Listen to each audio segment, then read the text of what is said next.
ka. Puso ko'y ito.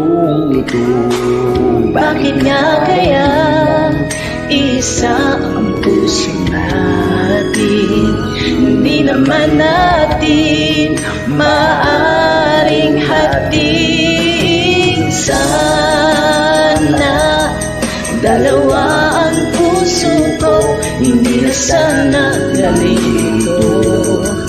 Kung sino sa